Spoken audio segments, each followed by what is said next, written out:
Alhamdulillah wa kafa wassalatu wassalamu ala rasulil mujtaba sayyidina wa habibina wa syafi'ina wa maulana Muhammadinil Mustafa wa ala alihi wa ashabihi wa dzurriyyatihi wa kulli man ittaba'al huda. Asyhadu an la ilaha illallah wahdahu la syarikalah wa asyhadu anna Muhammadan abduhu wa rasuluhu la nabiyya wa la rasula ba'dah. Assalamu alaikum warahmatullahi wabarakatuh. Rekan-rekan yang disayang oleh Allah Subhanahu wa taala, puji syukur kehadirat Allah atas limpahan karunia-Nya. Pada kesempatan pagi hari ini Allah menghimpun kita semua dalam kajian majelis ilmu. Mudah-mudahan Allah Subhanahu wa taala menganugerahkan untuk kita semua seluruh keutamaan bermajelis ilmu, sejak langkah-langkahnya yang memudahkan kita ke surga, juga duduknya yang dicurah-curahi rahmat Allah, dinaungi sayap-sayap malaikat, diturunkan sakinah ke dalam hati kita, dan disebut-sebut nama kita semua dengan bangga pada makhluk-makhluk mulia yang ada di sisinya. Rekan-rekan yang disayang oleh Allah Subhanahu wa taala, keluarga ini adalah salah satu institusi yang sangat penting di dalam peradaban Islam. Demikian pula Allah Subhanahu wa taala menjadikan keluarga sebagai tempat untuk melaksanakan begitu banyak perintahnya dan juga menjauhi larangannya, yang perintah maupun larangan tersebut tidak hanya bisa dipenuhi secara personal atau secara pribadi, melainkan melalui kehidupan berkeluarga.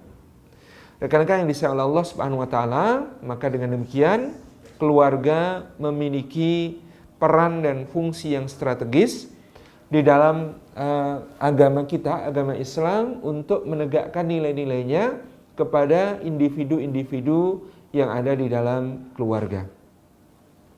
Nah, rekan-rekan yang disayang oleh Allah Subhanahu wa taala, apa saja karakteristik dan nilai-nilai yang kemudian ada di dalam sebuah keluarga Islami? Kalau kita mengacu kepada ayat Allah Subhanahu wa taala tentang pernikahan, maka ada karakter yang Allah Subhanahu wa taala sebutkan di dalam misalnya surah Ar-Rum ayat ke-21 ketika dia berfirman, a'udzubillahi minasyaitonirrajim,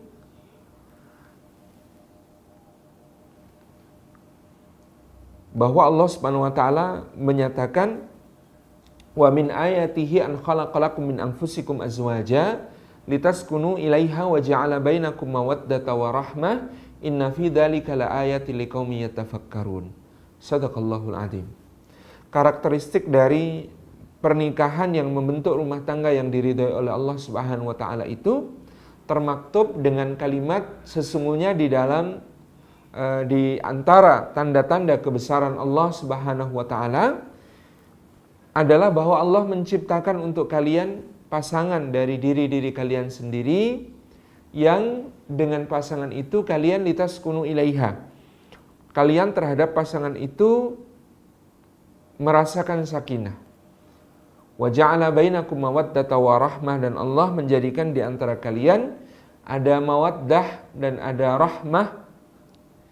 Inna fi dzalika laayatil liqaumin yatafakkarun. Yang demikian itu, di dalam yang demikian itu terdapat tanda-tanda kebesaran Allah bagi orang-orang yang mau memikirkan, bagi kaum yang mau memikirkan. Nah, rekan-rekan yang disayang Allah Subhanahu wa taala, di sini kita menemukan beberapa karakteristik penting yang harus kita usahakan, kita perjuangkan di dalam rumah tangga kita sebagai sebuah rumah tangga Islami.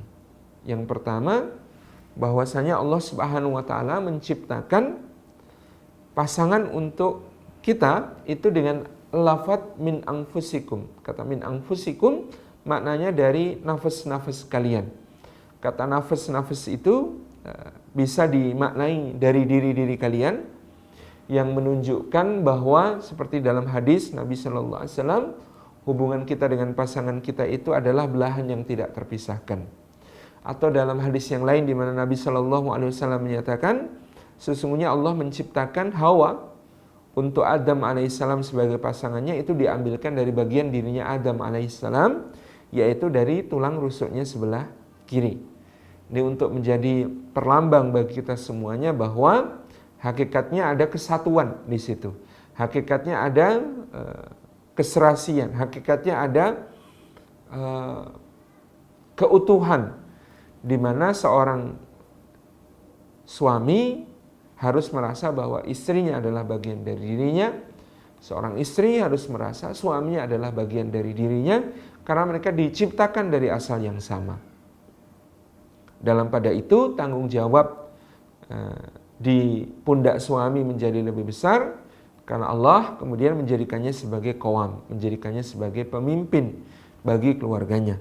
Ar-rijalu qawwamuna 'alan nisa. Yang lelaki menjadi pemimpin bagi kaum perempuan. Di kepemimpinan itu diumpamakan oleh seorang pujangga bagaimana wanita tidak diciptakan dari tulang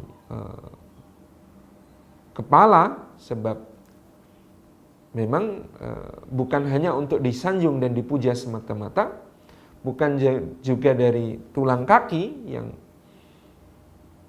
dimaknai juga bukan untuk diinjak dan diperbudak, tetapi dari rusuk kiri, karena rusuk kiri itu dekat ke jantung hati untuk dicintai, dekat ke tangan untuk dilindungi. Jadi makna di situ ada kepemimpinan, kesatuan, keutuhan yang ada di antara suami dan istri, dan nanti dari anak-anak yang kemudian dilahirkan oleh mereka di dalam keluarga tersebut. Kata min anfusikum juga dimaknai oleh para ulama dari nafas-nafas, jiwa-jiwa antar satu dengan yang lain individu di dalam keluarga. Itu hubungannya bukan sekedar hubungan fisik, akan tetapi juga adalah hubungan jiwa. Makna hubungan jiwa adalah bahwa Allah Subhanahu wa taala menjadikan kesamaan atau kesejiwaan itu sebagai syarat mutlak bagi sebuah rumah tangga yang sakinah, yang mawaddah, yang penuh rahmah. Maknanya inilah kenapa di dalam Islam kesekufuan dalam agama itu adalah perkara yang dipentingkan.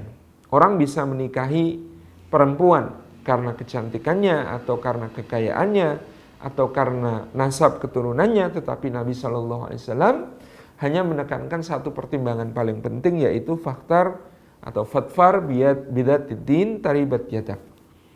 Pilihlah atau menangkan olehmu yang beragama, niscaya kamu akan beruntung. Jadi keberuntungan itu diletakkan karena pilihan berdasarkan agama. Maka agama menjadi pertimbangan penting, value yang sangat kokoh bagi pilihan-pilihan yang kemudian diambil oleh seseorang ketika berkeluarga.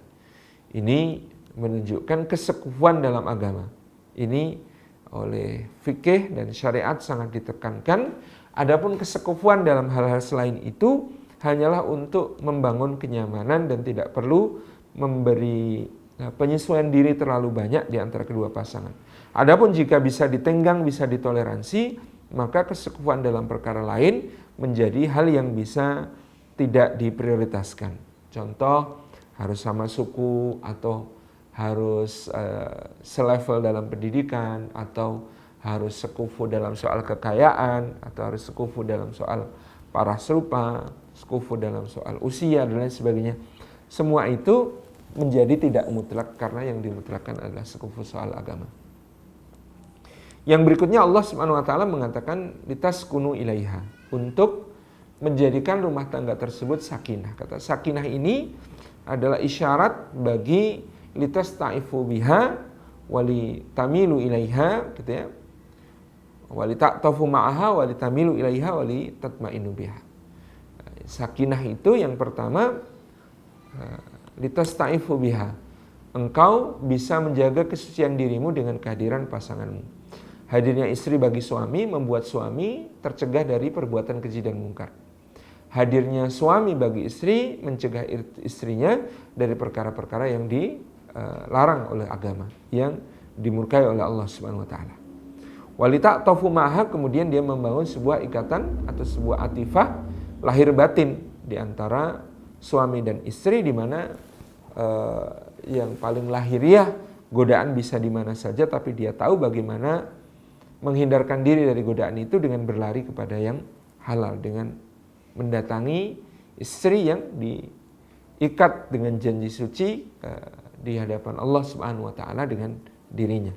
Seperti yang kemudian dicontohkan Nabi Shallallahu Alaihi Wasallam pada suatu hari keluar dari rumah Sayyidah Zainab Ummul Mukminin ke Masjid Nabawi dalam keadaan rambut beliau masih basah oleh air mandi jinabah, kemudian berkata, jika salah seorang di antara kalian mendapatkan godaan dari berupa seorang wanita yang dijadikan syaitan sebagai penggoda baginya, lalu kemudian dia tertarik pada wanita itu, maka hendaklah dia pulang untuk menemui istrinya, karena pada istrinya terdapat segala sesuatu yang ada pada wanita tersebut, hanya saja lebih suci, lebih berpahala di sisi Allah Subhanahu wa taala. Kemudian yang asasi di ta'atuf ma'aha itu membangun ikatan seperti dalam kalimat tauhid ada an-nafyu wal isbat. Kita menafikan selainnya dan hanya mengisbat satu yang dihalalkan oleh Allah Subhanahu wa taala bagi kita, dan perlu dipupuk ikatan tersebut dengan ungkapan-ungkapan cinta, baik secara verbal melalui ucapan, ungkapan maupun dalam berbagai ekspresi lain seperti saling memberi hadiah, saling memanggil dengan panggilan yang baik, saling mendoakan dengan doa-doa yang baik, dan seterusnya. Yang ketiga, litamilu ilaiha, maknanya karakteristik sakinah itu meliputi juga kecenderungan atau muyul, di mana sesudah menikah seseorang diharapkan untuk tidak lagi berpikir aku dan kamu, tetapi sudah berpikir sebagai kita. Seluruh anggota keluarga dia masukkan di dalam pertimbangan-pertimbangan setiap dia dihadapkan pada pilihan-pilihan atau harus mengambil keputusan-keputusan tertentu. Jadi ini yang dimaksud dengan sakinah dalam bentuk muyul, dalam bentuk kecenderungan. Yang terakhir, walitatma'innu biha, supaya itminan, mencari ketentraman dalam pada ketika berjumpa, saling menguatkan untuk berketaatan di jalan Allah. Dan apabila sedang dalam tugas, mungkin rekan-rekan ada yang berpisah dari keluarga, work di base tetapi tidak bisa pulang dalam kondisi-kondisi tugas semacam ini misalnya gitu ya. Dalam keadaan berpisah pun ada ketentraman karena saling menitip kepada Allah, saling mendoakan karena Allah Subhanahu wa taala. Ini karakteristik sakinah. Yang berikutnya Allah mengatakan wa ja'ala bainakum mawaddatan, dan Allah menjadikan di antara kalian ada mawaddah. Ada rasa cinta yang bergelora. Kalau sakinah itu cinta yang menenteramkan, maka kalau mawaddah adalah cinta yang bergelora, yang menyala-nyala.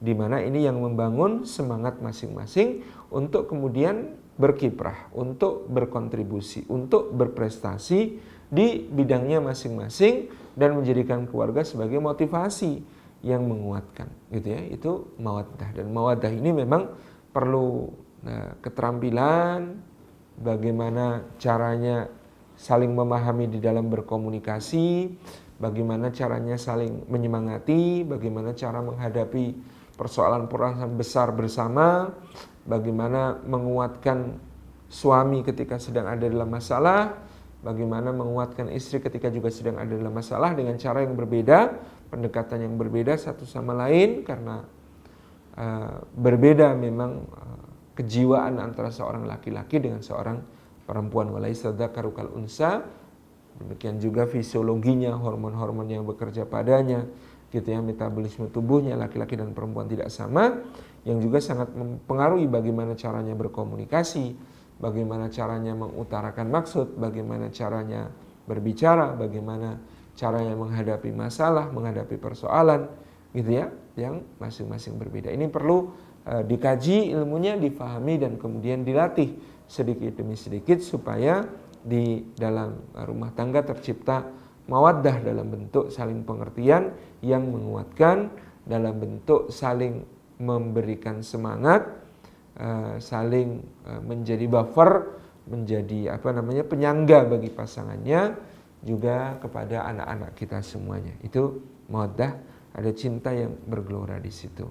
Jadi yang terakhir di dalam ayat ini adalah warahmah, dan Allah menjadikan di antara kalian terdapat rahmat. Rahmat ini juga cinta dalam bentuk cinta ketulusan, hanya memberi, tak harap kembali bagi sang surya menyinari dunia. Mungkin ungkapannya seperti itu. Rahmah itu yang kita perjuangkan di dalam rumah tangga, menjadi orang yang mudah untuk memahami meskipun belum dijelaskan, mudah untuk memaafkan meskipun belum diminta, gitu ya. Mudah untuk ya memudahkan urusan pasangannya maupun anak-anaknya yang dilandasi oleh rasa kasih sayang yang tulus karena Allah Subhanahu wa taala. Rahmah juga berarti bagaimana kemudian di dalam rumah tangga disusun satu tata pergaulan dan kehidupan yang penuh kasih sayang dalam rangka mengabdi kepada Allah Subhanahu wa taala yang Maha Penyayang. Jadi ada karakteristik kesejiwaan tadi, min anfusikum, ada karakteristik sakinah, litaskunu ilaiha, ada karakteristik mawaddah, cinta yang bergelora. Kalau Nabi SAW dan ibunda kita Aisyah menjadi contoh gitu ya, bisa suami istri membangun hubungan yang sangat dinamis dengan berbagai macam aktivitas kemesraan yang menguatkan, bisa berlomba lari bersama, bisa menonton pertunjukan berdua, saling menempel pipi, duduk di atas pangkuan gitu ya, bisa makan dan minum dalam pemaknaan yang mengasyikkan, seperti Rasulullah meletakkan bibirnya pada bekas bibir ibunda kita Aisyah radhiyallahu anha gitu ya, sampai pada aktivitas-aktivitas yang sangat pribadi sifatnya dibangun sebuah keharmonisan dalam bentuk mawaddah. Yang berikutnya adalah rahmah, bagaimana kemudian saling mencintai itu diasah sedemikian rupa sampai menjadi sebuah ketulusan, sampai membuat kita bisa bicara tanpa kata, saling mengerti tanpa bicara, sekaligus juga kita bisa memahami sebelum dijelaskan, memaafkan sebelum diminta, gitu ya. Ini menjadi karakteristik zahir dari sebuah keluarga muslim. Nah, bagaimana nilai-nilai yang dibangun di dalam rumah tangga muslim tersebut? Allah Subhanahu wa taala mengikatnya dengan kata barokah. Maka dari itu, seorang yang menikah itu disunahkan bagi kawan-kawannya, kaum kerabatnya, keluarganya untuk mendoakan keberkahan bagi mempelai. Jadi doa selain berkah ini menjadi tidak dianjurkan, sebab doa dengan berkah telah menjadi kebaikan yang meliputi segala sesuatu yang bisa diharapkan dari kehidupan pernikahan mereka. Maknanya ketika misalnya kita kaji, ada hadis dari Uqail bin Abi Thalib ketika beliau menikah, orang-orang mendoakan birrofa'i wal banin, semoga bahagia dan banyak anak. Akan tetapi beliau kemudian mengatakan, jangan didoakan seperti itu, karena Rasulullah telah mengajarkan untuk kita doa yang lebih baik.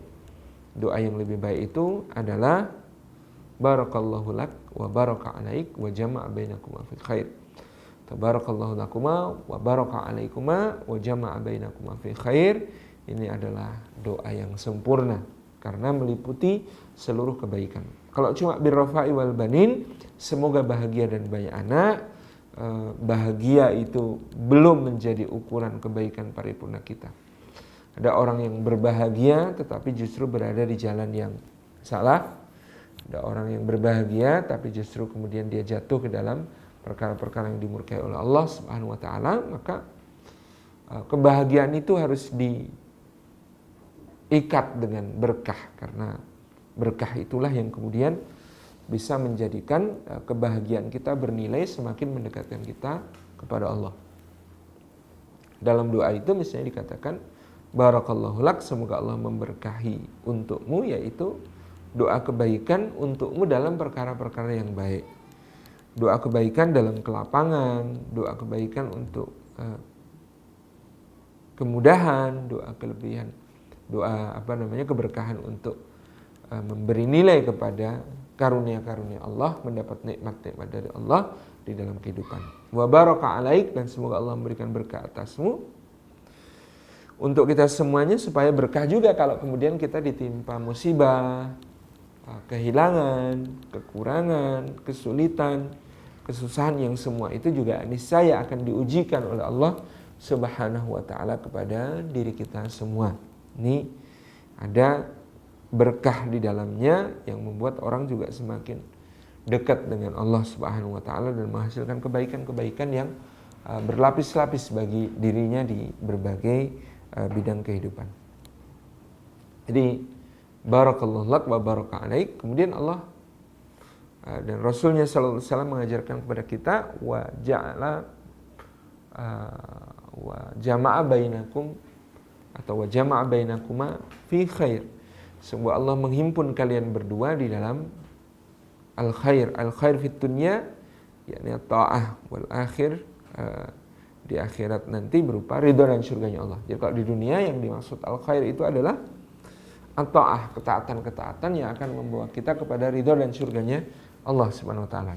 Jadi berkah ini nilai yang mengikat antara cita-cita kita tentang rumah tangga Islami tadi yang min anfusikum, yang sakinah, yang mawaddah, yang rahmah. Kemudian di situ ada juga pengikat yang disebut sebagai berkah.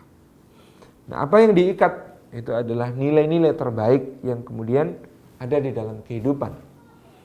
Nilai-nilai itu misalnya bisa kita baca di dalam kalimat-kalimat Luqman untuk putranya. Yang pertama adalah ketika dalam surah Luqman dikatakan Luqman berkata kepada anaknya di waktu memberi pengajaran kepadanya, wa qala Luqman li banihi wa huwa ya'iduhu ya bunayya la tusyrik billah. Kalimatnya adalah, wahai anakku tersayang, janganlah engkau mensekutukan Allah. Nah, ini nilai dasar pertama yang penting, basic value di dalam keluarga Islami adalah tauhid. Jadi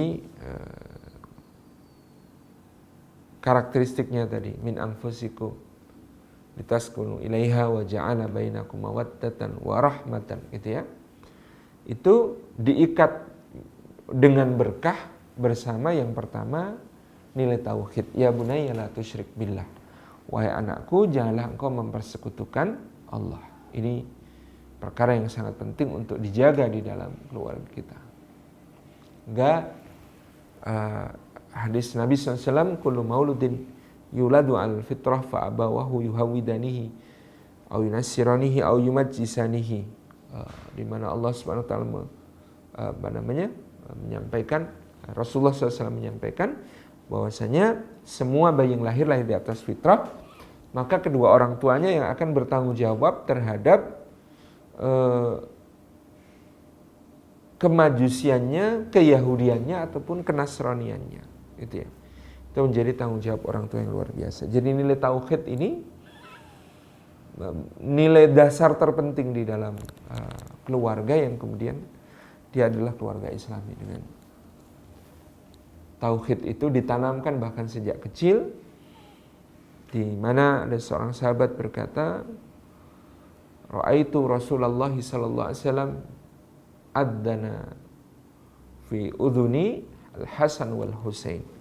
Aku melihat Nabi sallallahu alaihi wasallam itu membacakan adzan di telinganya Al-Hasan dan Al-Husain, juga demi penanaman tauhid, penanaman akidah, penanaman keesaan Allah Subhanahu wa taala, di mana masing-masing anggota keluarga dibawa untuk memahami bahwa Allah adalah Rabb yang menciptakan, yang memelihara, yang memberi rezeki, yang mengatur segala urusan, yang memiliki dan menguasai, gitu ya.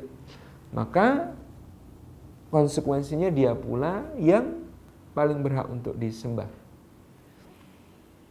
gitu ya. Itulah Allah Subhanahu wa taala. Dalam kalimat yang ringkas disebutkan, kita kutip dari Al-Quran yang mengutip Nabi Isa alaihissalam, wa annallaha rabbi wa rabbukum fa'buduhu hadza siratun mustaqim. Bahwasanya Allah Subhanahu wa taala itu Rabbku dan Rabb kalian, sembahlah dia semata, inilah jalan yang lurus, gitu ya. Jadi basic value pertama yang ditegakkan oleh seorang kepala keluarga, dalam hal ini ayah atau suami, terhadap keluarganya adalah nilai-nilai tauhid yang mesti senantiasa diungkapkan. Dan tadi disebutkan ya bunayya la ilah, wahai anakku jangan mempersekutukan Allah, inna syirka la dzulmun adzim, sebab mempersekutukan Allah itu suatu yang besar gitu ya, kezaliman yang besar di sisi Allah, karena Allah yang menciptakan, memberi rezeki, mengatur segala urusan, tapi kita mungkin justru mengabaikan hak-haknya untuk diibadahi sebagai satu-satunya sesembahan. Jadi ini tauhid seperti yang disampaikan oleh Luqman kepada putranya. Kemudian di surah Luqman juga kemudian dikatakan wa wasal insana biwalidayhi hamalathu ummuhu wahnan ala wahni wa fisaluhu fi amaini anishkurli wa liwalidayka ilayyal masir. Juga masih rangkaian di ayat yang berikutnya Allah Subhanahu wa taala menunjukkan bahwa setelah tauhid yang sangat penting juga untuk ditanamkan adalah pemahaman seorang anak tentang betapa besar hak orang tuanya atas dirinya, bahwa orang tuanya hanya tidak boleh orang tuanya tidak boleh memaksanya untuk mempersekutukan Allah Subhanahu wa taala.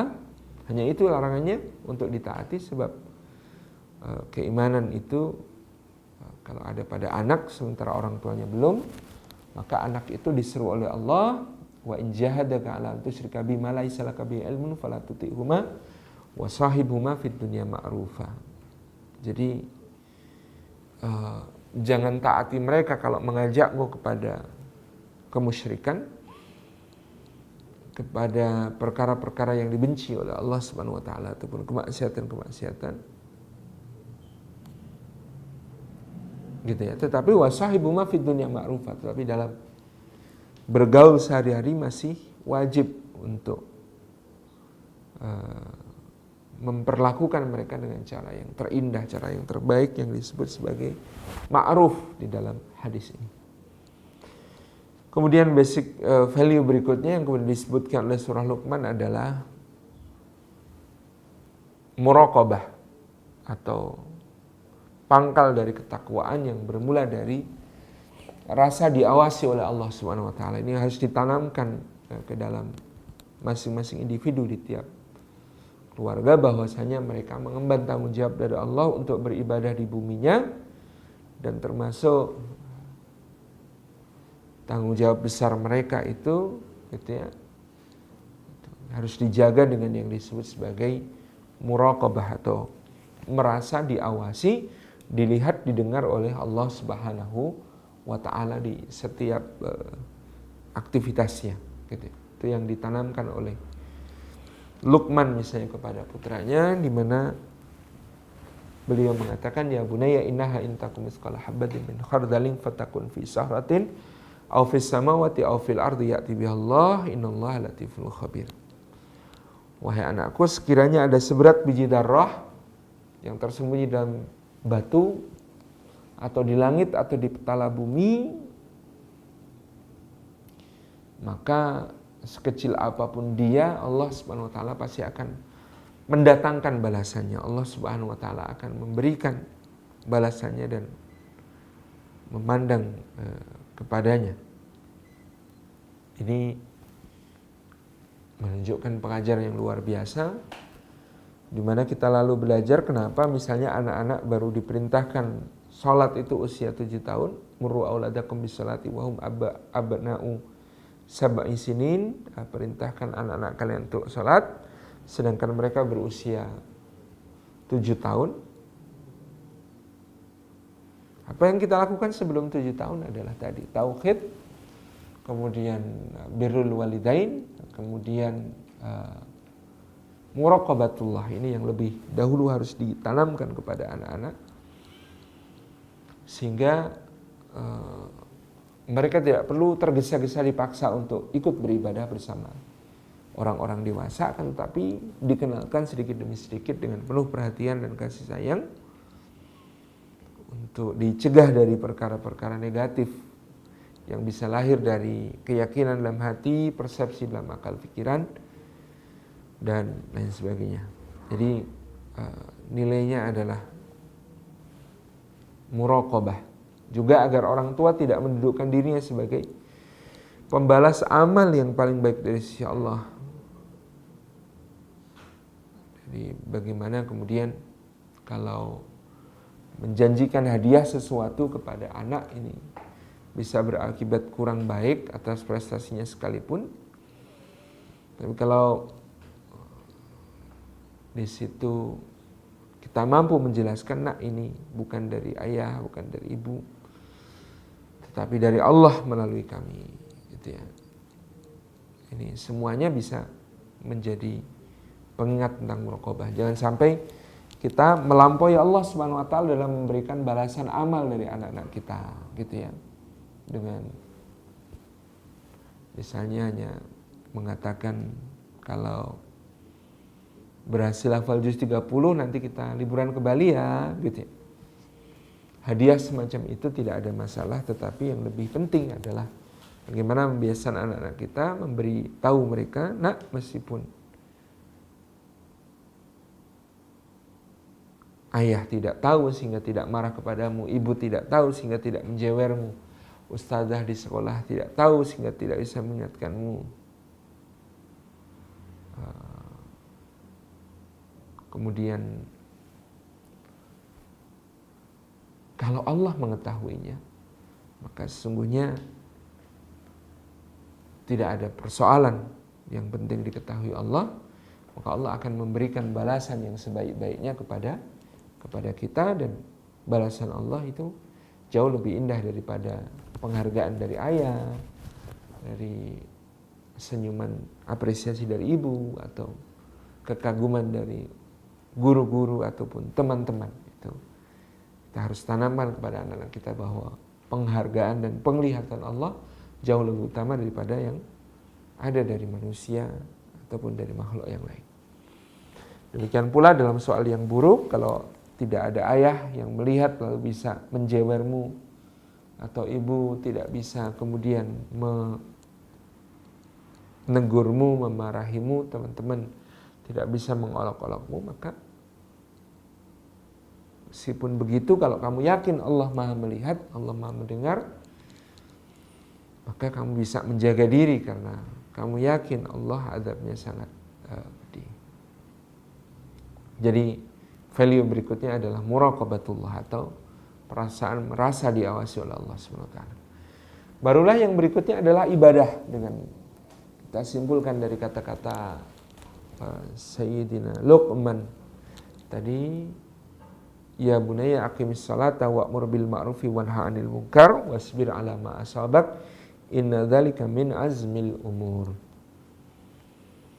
Wahai anakku, gitu ya, tegakkan salat, bukan cuma sekedar lakukan salat, tetapi menegakkan nilai-nilainya sampai kita terjemahkan keluar salat di dalam kehidupan, gitu ya. Aqimis salata wa'mur bil ma'ruf, dan juga perintahkan yang ma'ruf, wanha 'anil munkar, cegahlah kemungkaran, wasbir 'ala ma asabak, dan bersabarlah dalam apa yang menimpamu, inna dzalika min azmil umur. Semua yang demikian itu termasuk perkara yang diwajibkan. Jadi ibadah ini suasana yang harus kita hidupkan di dalam rumah tangga kita, dalam keluarga kita. Rumah kita juga harus menjadi tempat, apalagi ini sedang musim pandemi, insya Allah lebih mudah mengamalkan sunnah yang ini. Menjadikan rumah sebagai tempat kita beribadah, membaca Al-Quran dan lain sebagainya, yang kata Ibnu Qayyim Al-Jauziyah, rumah-rumah yang di dalamnya dibacakan Al-Quran Al-Karim dan dilaksanakan amalan-amalan sunnah, maka rumah itu akan bercahaya bagi penduduk langit seperti bercahaya bagi penduduk langit, sebagaimana bintang-bintang itu bercahaya tampak bagi penghuni bumi. Kalau kita melihat bintang-bintang berkelap-kelip nun di sana, maka perumpamannya demikian pula rumah-rumah yang di dalamnya dilakukan berbagai macam aktivitas amal ibadah yang baik, maka dia akan tampak bercahaya di langit oleh aktivitas tersebut. Kemudian yang berikutnya adalah perhatian yang besar tentang soal akhlak. Bagaimana akhlak dibentuk, bagaimana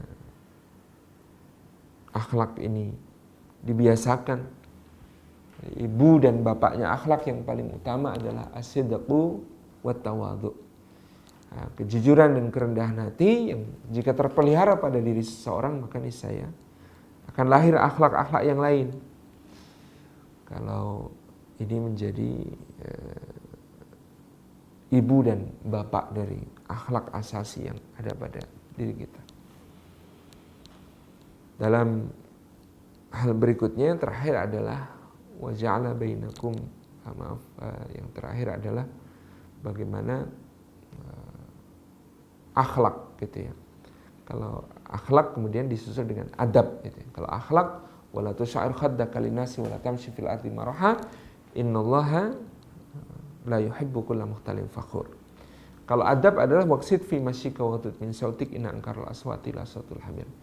Adab adalah amalan operasional yang paling tampak dari akhlak yang ada di dalam diri seseorang. Jadi kalau akhlaknya baik, insya Allah juga dia akan terdidik dengan adab-adab yang baik di dalam menyampaikan urusan-urusannya kepada yang bersangkutan. Teman-teman yang disayang oleh Allah Subhanahu wa taala.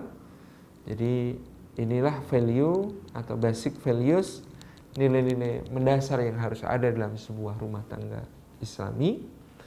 Dari karakteristiknya yang min anfusikum, karakteristiknya yang sakinah, karakteristiknya yang mawaddah dan rahmah, lalu diikat dengan keberkahan berupa berkah untuk hal-hal yang nikmat, berkah untuk yang musibah, dan kemudian kita sambungkan dengan berkah itu karakteristik atau ciri-ciri yang luar biasa dari rumah tangga Islami berupa orientasi tauhid yang sangat kuat bagi anak-anak kita, kemudian disusul dengan memahamkan tentang birrul walidain, tentang muraqabatullah, tentang akhlak, dan terakhir tentang adab. Semua ini adalah satu kesatuan konun gitu ya. Kalau kita baca di dalam Al-Qur'anul Karim terdapat konun-konun keluarga yang mengatur kehidupan keluarga sedemikian rupa dengan segala pilar-pilarnya yang juga mulia. Demikian ikhwan dan akhwat yang dimuliakan oleh Allah Subhanahu wa taala, saya kira sebagai pengantar perbincangan kita pada kesempatan pagi hari ini tentang karakteristik dan nilai-nilai di dalam keluarga Islami, mudah-mudahan bermanfaat. Saya kembalikan kepada pembawa acara. Wassalamualaikum warahmatullahi wabarakatuh.